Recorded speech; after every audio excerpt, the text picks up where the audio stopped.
Hi everyone, hope you are doing well and might have started your BPSC 70th mains preparations. Exam 2 महीने बाद होने वाले हैं। तो आज हम लोग देखेंगे एक अंडरस्टैंडिंग कि गुड ऐसे कैसे लिखा जाए and how to start it, how to end it.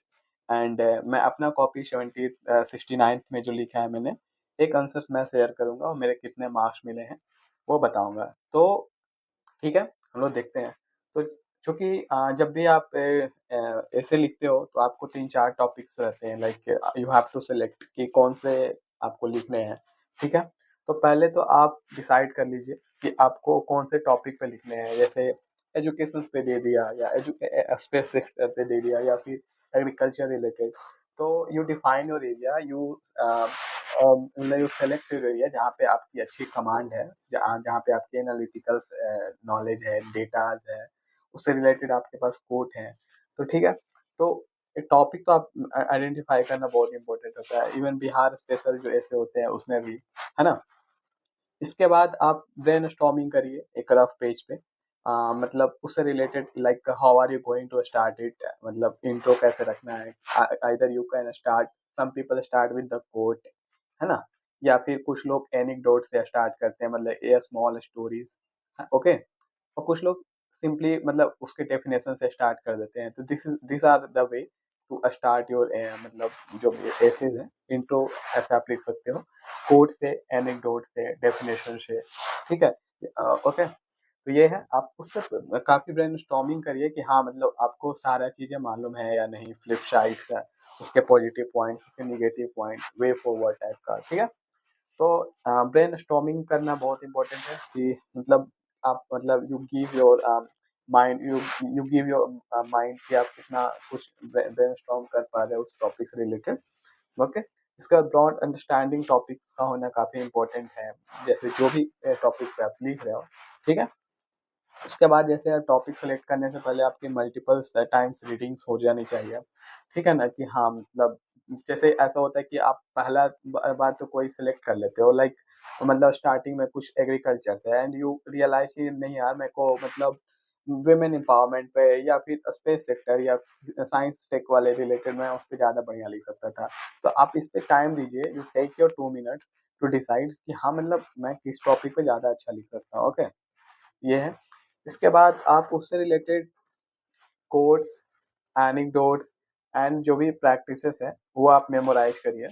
ठीक है ना, जो भी है वो करिए। ठीक है, ओके। इसके बाद बहुत सारे डायमेंशंस होता है, like you can start with your the like history. जैसे we you can start like when we turn the pages of history, तो we come to know it. इसके बाद तो बहुत सारे अप्रोचेस है, लाइक पेस्टल अप्रोच, जैसे पॉलिटिकल, इकोनॉमिक, सोशल, टेक्निकल। ठीक है ना, तो इस तरह से चीजें, इन्वायरमेंटल, ओके, लीगल। तो ये पेस्टल अप्रोच आप ध्यान में रखिएगा।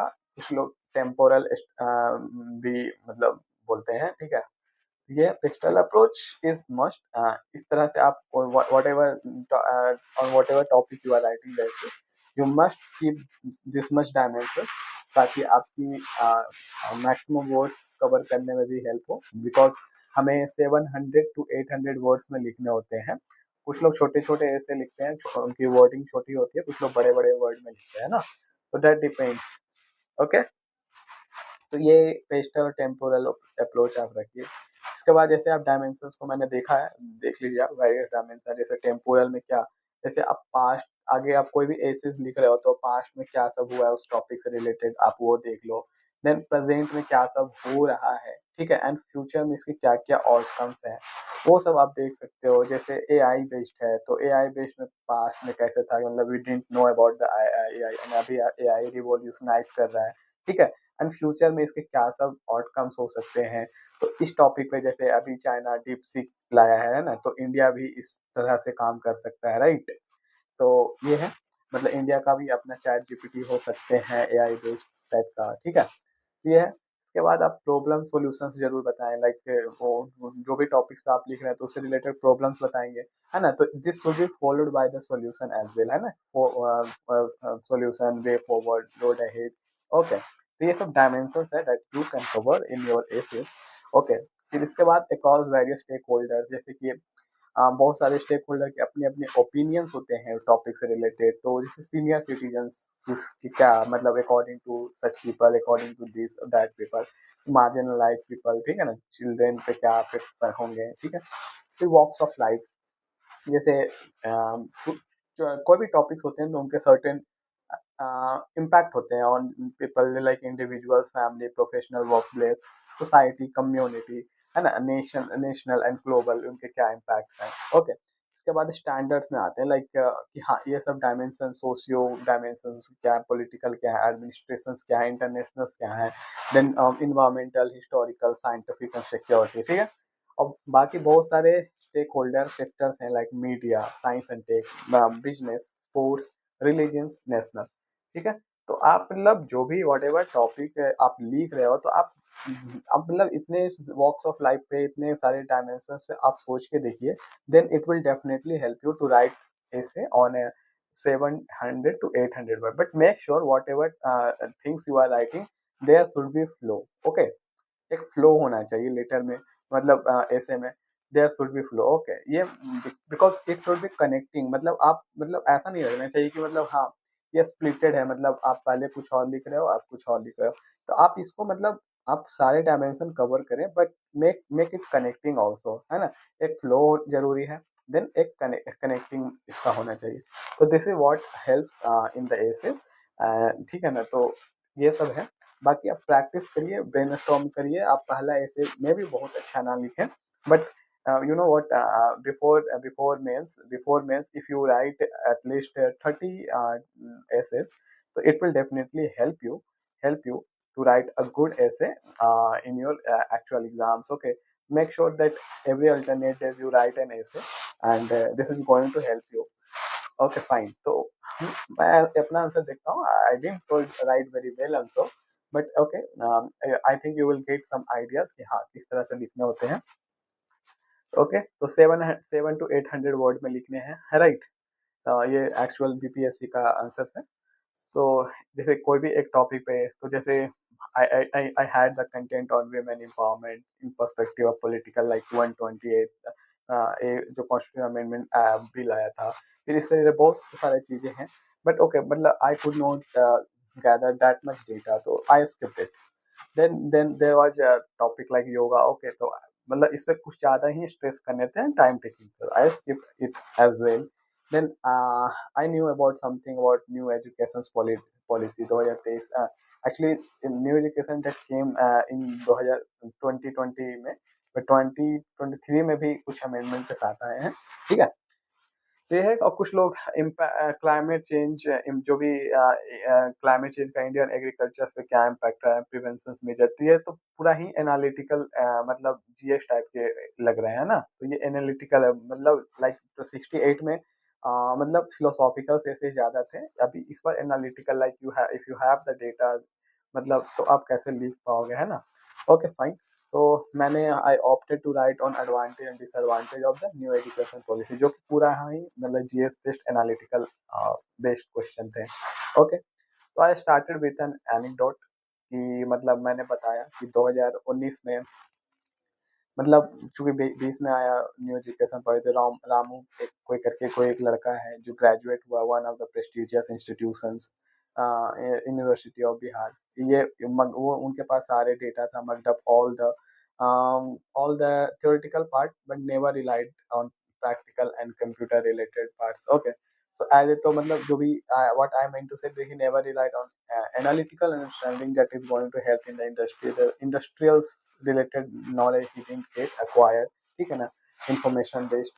तो ओके, तो as a result when he apply for job he does not get selected.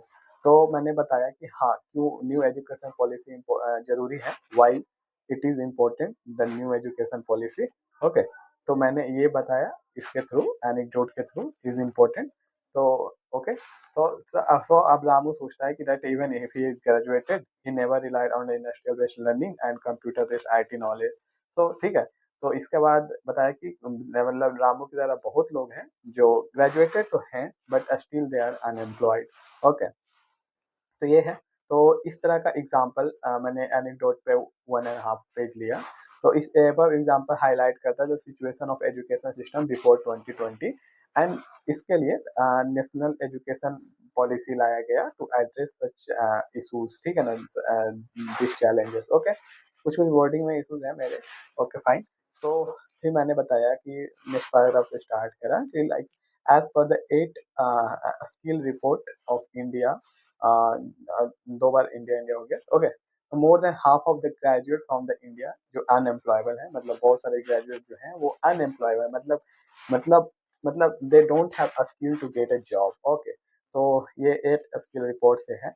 मैंने यहाँ पे एक डेटा डाला, they just have the degree and lack the practical and vocational knowledge। Okay, तो चूंकि वी नो डैट कि vocational knowledge ये सब ऐड हुए हैं न्यू एजुकेशन पॉलिसी में, तो मैंने बताया तो situation was not same in, अब मैंने थोड़ा सा हिस्ट्री में जाके करा, not same in the ancient India, India in situation not same, was also same in ancient India as well as Bihar were leading in, ठीक है ना, India as well as Bihar leading in education many university, जैसे कि बहुत सारे ancient India में क्या हुआ था कि वो तक्षशिला, नालंदा यूनिवर्सिटी, विक्रमशिला यूनिवर्सिटी, ठीक, बहुत सारे ओपन हुए थे, people from all over the, मतलब व्हाट आई मेंटेड से कि सिचुएशन ऐसा नहीं था एंशियंट इंडिया में, मतलब एंशियंट इंडिया में बहुत सारे लोग इंडिया आते थे to acquire that much knowledge, that much skills, है ना, जैसे तक्षशिला, नालंदा यूनिवर्सिटी, विक्रमशिला, ये सब खुले थे। So people from all over the world used to come here to learn a spiritual as well as humanism knowledge.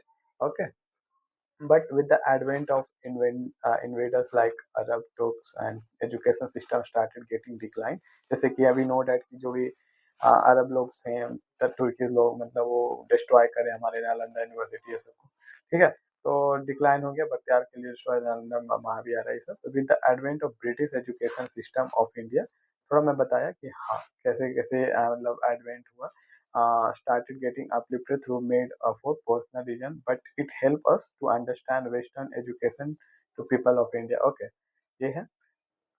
इसके बाद बेंजामिन फ्रैंकलिन बोले हैं दैट कहें कि the best investment is the investment in the education. मैं यहाँ पे coat डाला है, तो एजुकेशन प्ले करता है important role in overall development of human, मैंने ये सब बताया है।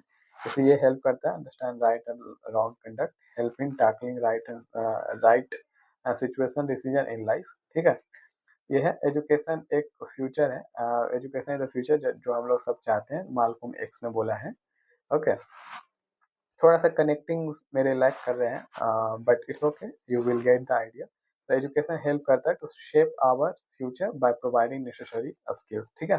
तो नेशनल एजुकेशन पॉलिसी 2023 के बारे में बताया, to promote modern society demands, mostly ये बनाता है vocational training mandatory from class 6 onward, ठीक है। इसके बाद it was formed under the Kasturi Ranga and former ISRO chairman committee। Okay, secondly ये मतलब डिप्लोमा डिग्री को, मतलब मैंने इसके जो भी प्रोविजन है बताया in sport to promote the sports culture among student. Thirdly क्या ये मैंडेटरी करा है coding from class 6 onward to make a student adaptable to evolving information and technology communication advance as per the develop country. फिर fourthly मैंने क्या बताया कि ये मेक करता है training of teacher compulsory and for this national council of teacher training were instituted. Okay, इसके बाद जैसे और भी बताया, जैसे एडिशनल चेंजेस, जैसे people can pursue PhD from pharma and national commission, तो जो भी प्रोविजन है मैंने डाला कि 5 3+3 मॉडल आए हैं। ओके, तो यहाँ पे मैंने मतलब जो भी इसके प्रोज एंड कॉन्स है मैंने बताया कि क्या सब एग्जैक्टली यही सब था। एंड देन तो हैविंग डिस्कस द पॉजिटिव है, कुछ निगेटिव फ्लिप साइड, जैसे निगेटिव साइड है लाइक चैलेंजेस, जैसे फर्स्ट चैलेंज है कि ये लैक करता है education based on linguistic language, पूरी तरह से अडॉप्ट नहीं कर पाया हायर एजुकेशन में, promote only in English and other language like Hindi ये में ही, ठीक है। सेकेंडली चैलेंज क्या है कि फंडिंग जो है अभी लो है, 2.4% फंडिंग हो रहा है। चैलेंज क्या है कि इम्प्लीमेंटेशन में इसका है, बहुत सारे स्टेट अडेप्ट नहीं कर रहे हैं इसको, पुअर इंफ्रास्ट्रक्चर प्रिवेलिंग है कंट्री में, ठीक है।